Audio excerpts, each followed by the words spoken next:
ट्रकों की रैली निकालेंगे। ऐसा है, चाहे वो ट्रकों की रैली निकाले या ट्रैक्टर की रैली निकाले, कानून तो वापस होगा नहीं। और इसका एक समाधान है मेरे पास, तरीका निकाला जा सकता है। और वो तरीका है, सरकार ये स्पष्ट रूप से कह दे कि ये बिल वापस नहीं होगा, ये कानून वापस नहीं होगा, लेकिन, और ये बहुत महत्वपूर्ण है, लेकिन जो राज्य सरकारें इसको नहीं लागू करना चाहती वो ना लागू करें। ठीक है? तो फिर ये पंजाब से आए हुए किसान जो हैं, जाए पंजाब सरकार से कहें मत लागू करो, राजस्थान वाले कहें कांग्रेस की गवर्नमेंट से राजस्थान में मत लागू करो, बंगाल वाले कहें जाके बंगाल वाली से क्या लागू ना करो, खत्म मामला। कि संविधान कानून वापस नहीं होगा, राज्य सरकारों की मर्जी है वो इसको लागू करे या ना करें, बात खत्म हो गई, इनकी मांग पूरी हो गई। अपने अपने राज्य में जाकर के करवा लें अपनी अपनी सरकारों से, मत लागू करो इनको। किस बात का आंदोलन? फिर ये तमाशा बन गया है एक आंदोलन का कि खुद तो राहुल गांधी पिकनिक मनाने और न्यू ईयर ईव मनाने इटली चला जाता है और वहां से जाके कह रहा है कि यहां किसान ठंड में लड़ रहे हैं। अरे अगर तू नेता था असली किसानों का तो मैं देखता, ये खुद बैठता किसानों के साथ धरने पे आकर के इतने दिन तक। अगर ये नेतागिरी अपनी उसकी करना चाहता है कांग्रेस की, राष्ट्रीय आंदोलन के दिन इस तरीके से बैठा जाता था भूख हड़ताल पे और हड़ताल पे बैठता, आधे दिन भी रह सकता है भूख हड़ताल पे। खुद इटली में बैठ करके पिज्जा खा रहा है। वही ममता 1-1 रुपए का आलू खरीद रही है किसानों से, बांग्लादेश स्मगल कराती है, 40 रुपए किलो कलकत्ता में भिजवाती है। सारे उसके बिचौलिए हैं उसकी पार्टी के। और ये जो साफ मैं बात कर रहा हूं आपको, ये जो बैठे हुए हैं ये आड़ती हैं, ये जो बैठे हुए हैं ये वो धनी किसान हैं जिनके पास 100-100, 200 एकड़ जमीन है। किसान वो होता है जो खुद खेती करता है अपना, और वो किसान आज भी खेती कर रहा है, अपनी फसल उगा रहा है, और सरकार ने जो सहूलियतें दी हैं उन सहूलियतों को लेकर चल रहा है। सर अगर ममता बनर्जी की बात करें तो ममता बनर्जी जिस तरीके से इस कानून का विरोध कर रही हैं डे 1 से, तो यहाँ पर लोगों की तरफ से ये भी कहना है कि 4 महीने बाद जो इलेक्शन आने वाले हैं उन सारी चीजों को लेकर ये सारी चाल और हथकंडे अपनाए जा रहे हैं। आप समझ रहे हैं कि बंगाल का किसान ममता को वोट दे देगा? जिस किसान का वो शोषण करती है, जिस किसान तक आज तक उसने कृषि योजनाएं जो और किसानों की दी वो नहीं पहुंचने दी केंद्र सरकार की। अरे ममता विरोध इसलिए नहीं कर रही है वोट के चक्कर में, ममता विरोध कर रही है क्योंकि अब ये एजेंट बन चुकी है कांग्रेस की, ये एजेंट बन चुकी है उन सारे नक्सलाइट्स और जिहादियों की जो देश के खिलाफ है।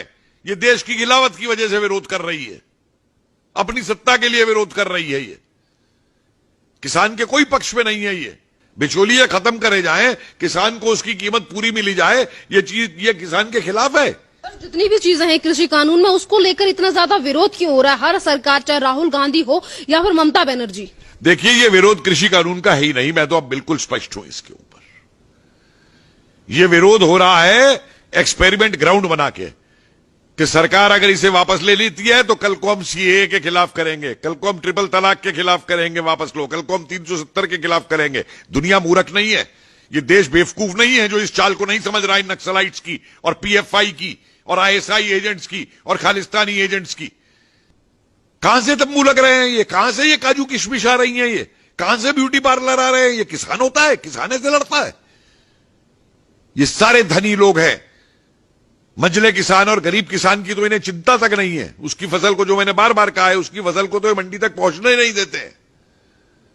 तो सीधा काम सरकार करे कि कहे कानून हम वापस नहीं लेंगे, जिस राज्य को लागू नहीं करना है वो राज्य इसको ना लागू करे, और अगर राज्यों में लागू नहीं करवाना है तो ये जाके किसान अपनी राज्य सरकार से बात करे। हमने खुली छूट दे दी है राज्यों को कि लागू करें या ना करें। ममता बनर्जी की बात करें तो पश्चिम बंगाल में तमाम समस्या है, उनको लेकर ममता बनर्जी कभी भी बात नहीं करती कि किस तरीके से बीजेपी के कार्यकर्ताओं को दिन दहाड़े मार दिया जाता है और वहीं पर बीजेपी की रैली में जूते तक चलाए जाते हैं। उसको लेकर ममता बनर्जी कुछ नहीं कहती। अगर बात रही कृषि कानून की तो उसको लेकर ये कहती है कि हम उसे लागू तक नहीं होने देंगे, यहाँ पे आने नहीं देंगे। आप बताइए, ये वो है जो कहती थी मैं सीबीआई को ऑपरेट नहीं करने दूंगी बंगाल के अंदर। उस समय ये क्या बोली थी जब वो बंगाल का मौलवी कह रहा था कि मोदी जी की दाढ़ी लेके आओ और मैं 10 लाख रुपए इनाम दूंगा? तब कहां गई थी ये ममता? इसके लिए कोई कुछ बोल दे तो इसको आग लग जाती है, कोई ट्विटर पे लिख दे या फेसबुक पे लिख दे तो उसको गिरफ्तार करवा लेती है। तो जिहादी बन गई है पूरी की पूरी। सर जितनी भी तरीके की चीजें टीएमसी के कार्यकर्ता या फिर ममता बनर्जी की तरफ से की जा रही हैं, तो आपको क्या लगता है कि 4 महीने बाद जो इलेक्शन होने वाले हैं, इन सारी चीजों का रिजल्ट देखने को मिलेगा दीदी को? क्योंकि दीदी तो अभी किसानों की अन्नदाता बनी हुई है, अन्नदाताओं की भगवान बनी हुई है, जिस तरीके से वो बात कर रही हैं। भाई अपने आप मैं कह दूं मैं कुछ भी हूं, मैं भगवान बन गया हूं? मैं किसानों का भगवान बन जाऊंगा मैं कह दूंगा तो? जो मर्जी ये करती रहे। देखिए, बंगाल की जनता बेवकूफ नहीं है। बंगाल की जनता एक बहुत ही जागरूक जनता है बंगाल की। मत भूलिए कि बंगाल ने राष्ट्रवादी आंदोलन को, अंग्रेजों के खिलाफ संघर्ष को किस तरीके से बंगाल ने जो है नेतृत्व प्रदान किया था, चाहे वो क्रांतिकारी रहे हो और चाहे वो देशबंधु चित्तरंजन दास रहे हो और चाहे वो नेताजी सुभाष चंद्र बोस रहे हो और चाहे वो श्यामा प्रसाद मुखर्जी रहे हो। किस तरीके से इन लोगों ने बंगाल को बचाया था और बंगाल के लिए कुर्बानियां दी थी। बंगाल की जनता बेवकूफ नहीं है और ना ये बंगाल की जनता अब नक्सलाइटों और लेफ्टिस्टों के कहने पे चलेगी और ना राष्ट्र विरोधी तत्वों के ऊपर चलेगी, ना उनके ऊपर चलेगी जो बांग्लादेश से घुसा करके यहां पे लोगों को यहां की नागरिकता दिलवा रहे हैं। सर, अगर विपक्ष की बात करें तो जितनी भी विपक्षी पार्टियां हैं या फिर यानी कि जितनी भी राजनीतिक दल हैं, चाहे फिर वो केजरीवाल हो या फिर तमाम अन्य नेता हों, आखिरकार ये इस तरीके की बातें क्यों कर रहे हैं? और यहाँ पर किसानों की अगर हम बात करें, जो आंदोलन चल रहा है उसमें मीटिंग हो रही है, बार बार पीएम नरेंद्र मोदी समझाने की कोशिश कर रहे हैं, पर उसके बावजूद भी किसानों की तरफ से जो आंदोलन हो रहा है उसमें से कुछ लोग निकलकर सामने आ रहे हैं और ये कह रहे हैं कि हम किसानों के नेता हैं और वो डेटे भी बता रहे हैं कि हम तब तक आंदोलन करेंगे। देखिए, ऐसा है, मैं बार बार एक बात कह रहा हूं कि अब ये किसान आंदोलन नहीं रहा है। आप देखिए ना कि आंदोलन में तब मानता हूं जब कोई भी आंदोलन होता है तो उस आंदोलन के अंदर अगर किसी बात को लेकर आंदोलन होता है तो उस बात का समाधान निकाला जाता है बातचीत करके। उसमें ब्लैकमेल और थ्रेटनिंग और ये धौंस नहीं दिखाई दी जाती है। इन्हें मालूम है स्टेट पावर क्या है, ये क्या धौंस दे रहे हैं ये।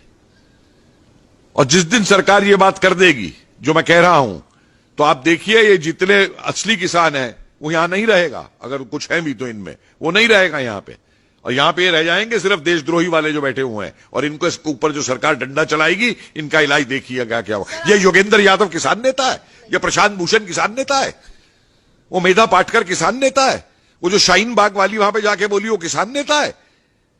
अरे ये सब के सब जो हैं ये अपनी राजनीति के लिए, क्योंकि ये पिट चुके हैं। आज कांग्रेसियों को लूट का माल नहीं मिल रहा स्कैम करने के ऊपर, रो रहे हैं। आज उनको बोर्डों की चेयरमैनशिप नहीं मिल रही पैसा कमाने के लिए, रो रहे हैं, वापस सत्ता में आना चाहते हैं। आज कांग्रेस के ही राहुल गांधी अभी ट्वीट ये करके बोलते हैं और ये कहते हैं कि ये जो आंदोलन है, यानी कि जिसके लिए आपने कहा कि ये किसानों का आंदोलन नहीं है, इसी आंदोलन को लेकर राहुल गांधी ये बोलते हैं कि ये जो आंदोलन है ये चंपारण का आंदोलन बन चुका है और जनता एकजुट हो चुकी है। राहुल गांधी को मालूम भी है कि चंपारण का आंदोलन क्या था। आए मुझसे बात करें चंपारण के आंदोलन के ऊपर।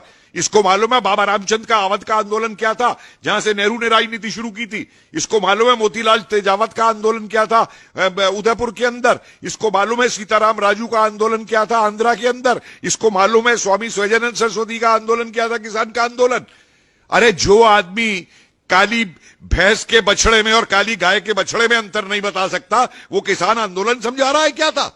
ये तो 4 किसान नेताओं के मुझे नाम गिला दे स्वतंत्रता आंदोलन से पहले। कांग्रेस सिर्फ इनका इस्तेमाल करती थी, इस्तेमाल कर रही है। सन 47 के बाद से इसकी कांग्रेस ने क्या किया है किसानों के लिए। आए मुझे बहस करे मुझसे आकर के, ट्विटर पे लिखवाना ना, ये इसके नक्सलाइट बैठ के लिखते हैं ट्विटर के ऊपर, ये खुद नहीं ट्वीट लिखता है।